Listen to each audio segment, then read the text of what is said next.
Hello! Aujourd'hui on va parler de où et comment trouver du travail en Australie. C'est un peu la préoccupation des 3/4 des gens qui arrivent en Australie, puisque je pense que la plupart des Français qui arrivent en Australie, soit c'est pour être en vacances et donc on s'en fout, soit ils arrivent en visa vacances-travail. Du coup, où chercher son travail? Où aller le trouver? Donc on va voir qu'il y a des groupes Facebook, des sites internet, des agences, du porte-à-porte, toutes ces choses-là qui vont pouvoir vous aider à trouver du travail. D'un pays à un autre, les manières de chercher et de trouver du travail sont un peu différentes, donc ça me paraît utile de voir comment ça fonctionne en Australie. C'est parti! Tout d'abord, les sites internet spécialisés. Il y en a quelques-uns qui sont vraiment vachement utilisés en Australie. Du coup, vous aurez les 3/4 des offres d'emploi qui seront intéressantes pour vous. Que ça soit pour des petits boulots ou pour des boulots où on cherchera des compétences spécifiques qui répondront peut-être au travail que vous aviez l'habitude de faire avant d'arriver en Australie. Donc tout d'abord, ça sera le site Seek, qui est quand même plus intéressant je pense pour tout ce qui est travail avec qualification que pour être serveuse ou simple vendeuse par exemple. Même si ce site regroupe tous les types d'emplois, tous les secteurs d'activité, et donc il y a de grandes chances que vous trouviez votre bonheur quand même.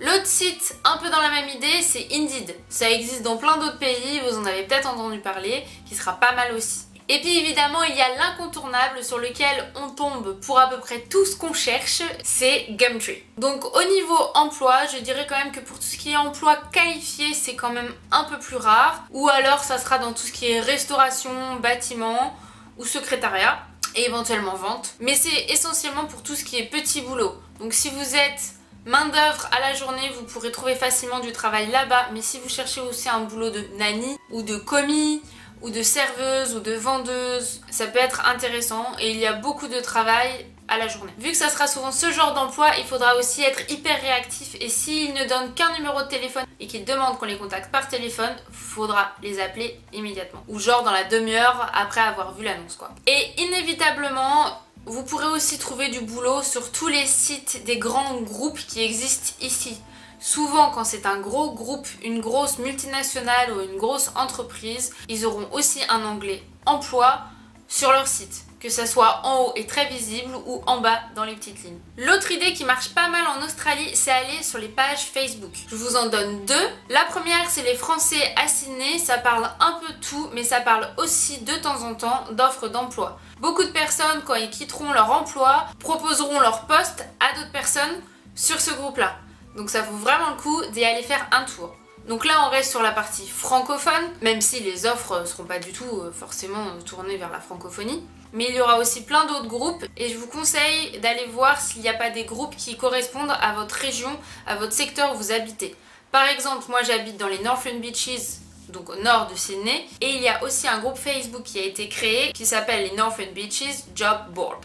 Où sur celui-ci aussi vous trouverez des boulots de tout type qui seront du coup focalisés sur cette partie-là de Sydney. Je sais que dans certains pays, Facebook, ça n'aide pas du tout pour trouver du boulot, mais dans d'autres, c'est vraiment un moyen pour trouver du travail. Et même les recruteurs n'hésiteront pas à vous contacter sur Facebook. L'autre bonne idée, c'est que vous vous dirigez vers des employment ou job agencies. Alors ça voudra dire que vous avez quand même un niveau d'anglais correct, que vous serez capable de travailler en anglais et que vous aurez des compétences plus ou moins élevées dans un certain secteur. C'est un peu le principe des agences d'intérim, mais pas tout à fait. Dans l'idée que vous allez passer par eux, oui, mais en fait, si vous répondez à certains critères, après ils chercheront du travail pour vous. Si vous ne cherchez par exemple que du travail temporaire, vous n'aurez pas vraiment à rechercher de nouveau, ils chercheront pour vous à chaque fois. Une fois que votre mission sera finie, ils en trouveront une autre pour vous par la suite. Mais ça peut être aussi très bien du travail à temps plein,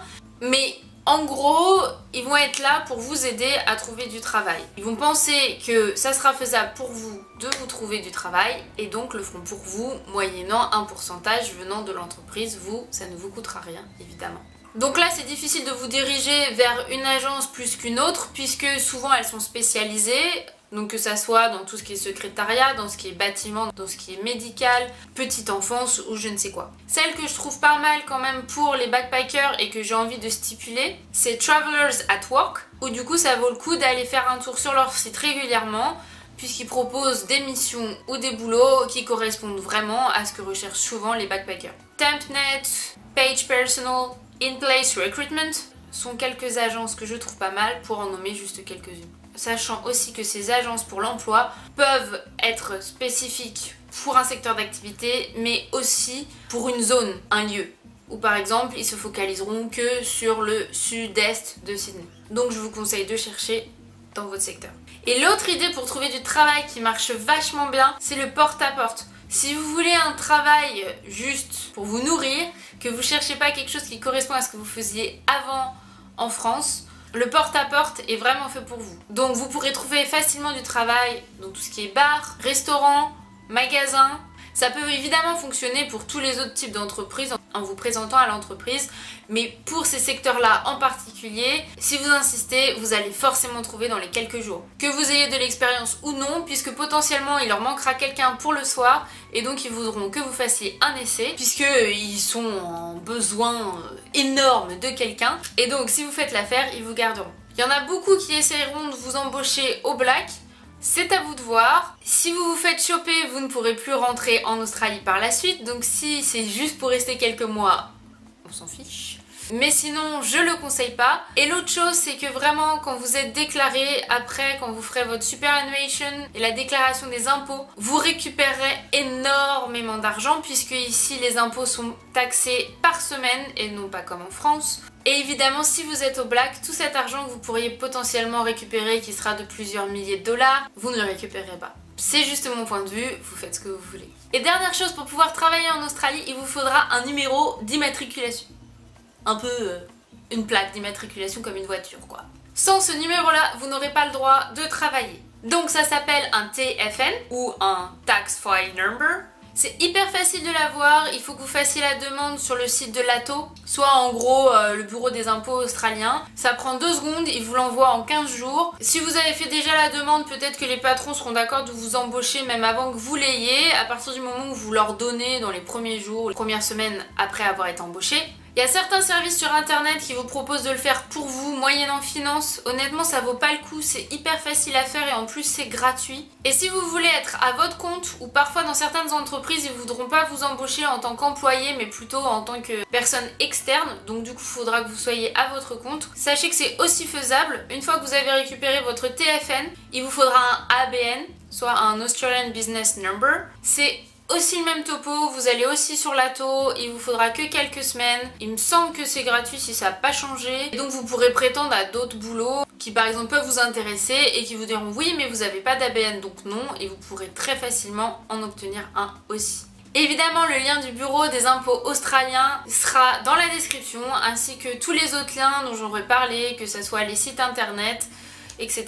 Si vous voulez une vidéo un peu plus en profondeur sur le TFN et le ABN pour que je vous explique exactement comment on fait, surtout n'hésitez pas à me le dire dans les commentaires et j'en prendrai compte. Sachez quand même qu'en Australie, quand on arrive avec un visa vacances travail, il est très facile de trouver des petits boulots, mais pour trouver un boulot qui correspond à vos compétences, si vous arrivez avec beaucoup de compétences, je sais pas, par exemple dans le tourisme, ça ne sera pas du tout aussi simple, mais j'en ai déjà parlé dans une autre vidéo, donc n'hésitez pas à aller la voir si ça vous intéresse. Sur ce, souviens-toi, like, abonne-toi et active la petite cloche juste dessous là. Si t'as d'autres super astuces pour trouver du boulot en Australie, surtout mets-les en commentaire pour que ça aide d'autres personnes.